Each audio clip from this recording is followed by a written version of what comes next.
So, yun na ang inihaw na panga. Ito na yung kinilaw na may liempo.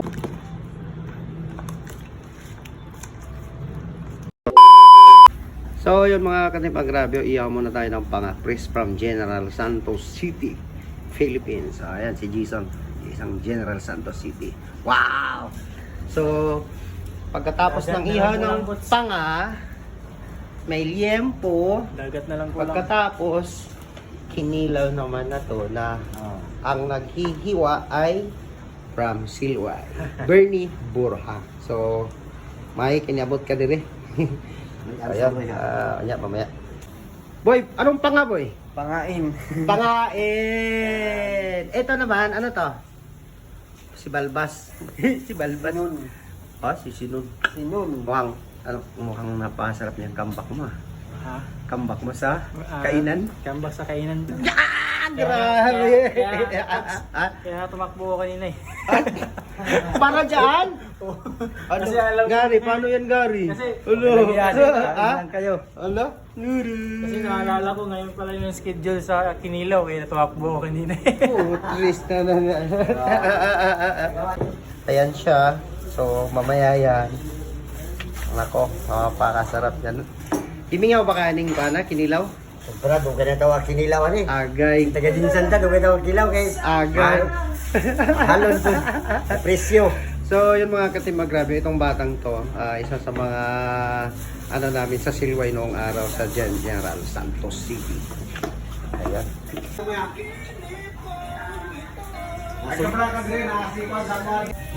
Yan ay masawa ako. Madami ko, di ba? Pasilino. Buling. Diba? Asa mo ka ron? Yun guys, ito dahil inisilaw.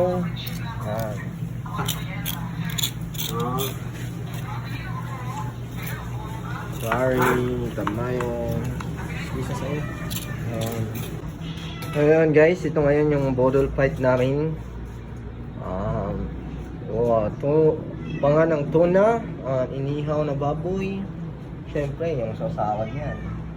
Ito, para to sa kinilaw na tuna. Asan na yung tuna? Inaantay natin yung tuna, pinipigan pa. Ayan. Imasin na ng ano natin, ng Masayista. masaysta para masarap daw yung kainan. Iyon. Diba?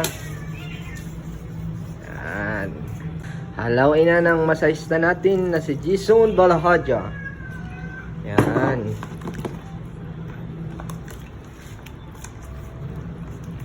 Ganun ba yung paggawa ng ano, kinilaw? So yun na ang inihaw na panga. Ito na yung kinilaw na may liempo. Ayan, may sausawan pa. Ayan na yung bahaw. Woo!